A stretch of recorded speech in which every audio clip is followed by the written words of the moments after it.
Why do I keep watching these funny anime with these sad and or serious undertones all the time?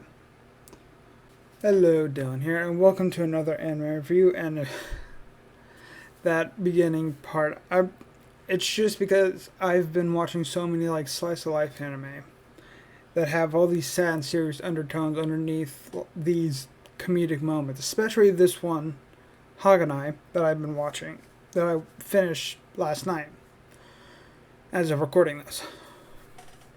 And I just, I mean, it was very comedic in the. Oh, by the way, with this review, I will be spoiling the end of season 1 and just a bit of season 2, just as a warning. And with this one, it's like very comedic, but there's also these sad undertones that started happening in season 2. And oh, it got me by the end. And I'm not saying that it's bad. I'm just saying I need a change of pace. So yeah, I'm gonna be watching. So after this, the next time I'm probably watching is gonna be like a completely different kind of genre. Anyway, now on to what this anime is actually about. Well, I'm not giving a summary, but I'll give a basic thing of it. In my opinion, this is kind of like a slice of life anime with a twist in the fact that it's a club, that all these characters are in a club, but none of them are friends, and all of them don't have any friends at the same time. And the club is all about figuring out how to make friends. So they kind of incorporate that into the usual stuff that happens in the slice of life anime, like the pool scenes, beach scenes, summer vacation, summer festival, all that kind of stuff. They kind of put all that as research club activities. And it's like a interesting twist on the fact that none of them are friends, and yet they're still doing all this stuff as research. By the end of season 2, you will realize that this research does. The reason why you'll find out why I'm like doing air quotes with all that if you watch all the way through. Now I want to talk about a lot. There's like 7 main characters that are going to be that I want to describe because they are very interesting. The first one is, of course, the male protagonist that isn't average, aka the one a lot of people think of them average because it's like a not normal kind of like brown or black hair, but no, this is not like a non-boring kind of hairstyle. It's an interesting hairstyle actually, because he's half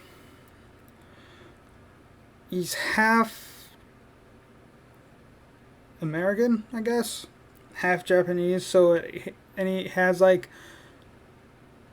part of his hair is blonde, but the rest is like a light brownish color. As I comically say about his hair, they call it like a pudding kind of thing, like those stacks of pudding that was like that brown on top and it's like a yellow, like that kind of stuff. That's kind of what it looks like, only kind of reversed, where the brown is like on the bottom. But then he also has an expression that makes him look like a delinquent when, of course, he actually isn't, which causes a lot of misunderstandings throughout the anime. Combine the sort of blonde hair, which people think he's dyed, and that expression would make people think he's a delinquent. And this character is Kodaka. And then he also has a sister.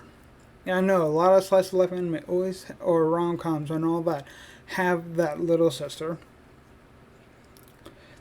This sister is interesting though.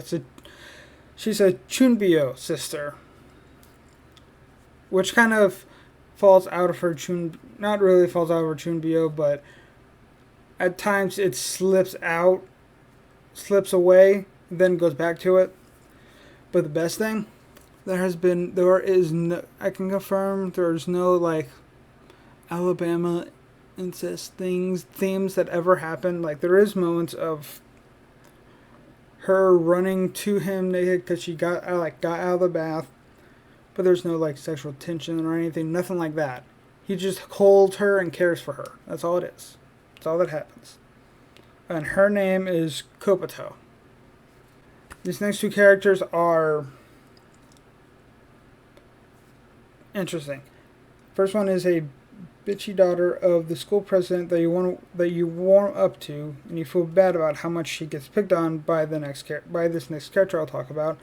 She's also addicted to dating sims and cute girls to befriend, which includes Kobato, the Chunbyo sister, and her name is Senna.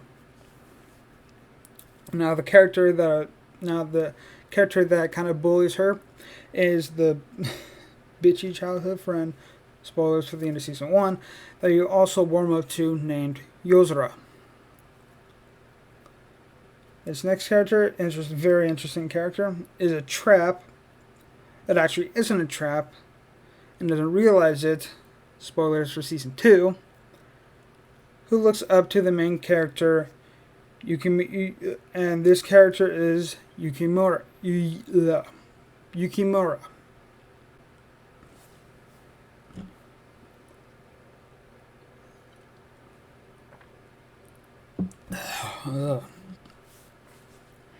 Okay, and now this next character, there are 7 like main characters here. Is a 10-year-old sister slash faculty member that is actually 10 years old. It's not the typical they look 10 years old, but this one looks 10 years old, but is 10 years old. Her older sister is also an alcoholic 15-year-old sister slash nun. And when I say sister, I mean first the younger sister is named Maria. The older sister is Kate, pronounced Kate but spelled like Kate. I don't know why, but okay. But when I say sister, I do mean like a nun, like that kind of thing, which is kind of bizarre, but in the place that they have their club, which is in a chapel that is on technically school grounds, but also a public place, it makes sense that they would be there, I guess. The alcoholic thing, I don't know why, but I mean that's how it is when you first see Kate. Is that I don't know whether it actually is alcohol or not, but she is drinking something that makes her look like she's drunk. Okay, this final character here is actually my personal favorite. That is the horny science prodigy named Rika. And you've probably seen a picture like this pop up, and that is Rika. Anyway, let's get on with my feelings of the actual show besides just the characters. At first, I was bored in the first season, but then by episode 3, we had one character, Senna, who was playing an eroge, and was forced to act it out verbally by Yozora, the one that bullies her. And just be in mind that this also is happening at a chapel at the same time. It's just such a hilarious month that immediately hooked me back into it, because it was such a different thing that happened compared to what was already happening. I mean, the only thing that I found boring was kind of like the color scheme of it. It was such like a bland kind of color scheme. But I got over that. with the story. And like I said before, with the twists of the usual slice of life anime is that all of them have zero friends and are using most of them are using the club to research how to make friends by using the same things in your average slice of life anime. Like I said earlier, the pool, beach, summer festival, etc. With the addition of playing video games at the beginning of the anime and at certain moments. They even played a VR game that Rika helped make. But that's all I'm going to. Oh no, wait. I already talked about the sister. So yeah. Overall, I gave season 1 a 4 out of 5 because it didn't really catch my attention until episode 3 happened. But season 2, and this is the first for me of doing it between seasons instead of just all together.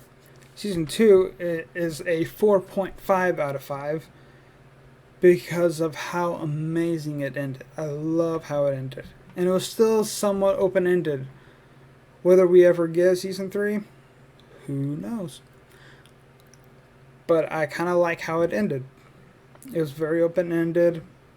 There was sort of a boss fight between the main character and Rika. Sort of boss fight. Like an emotional, serious moment that also had to do with him being beaten up by a bunch of silver balls that Rika was controlling. It was weird, but it was also funny but serious at the same time. It was just a very good blend of that, and I really did enjoy it. Anyway, if you enjoyed this anime review, hit like, get subscribed for more anime videos.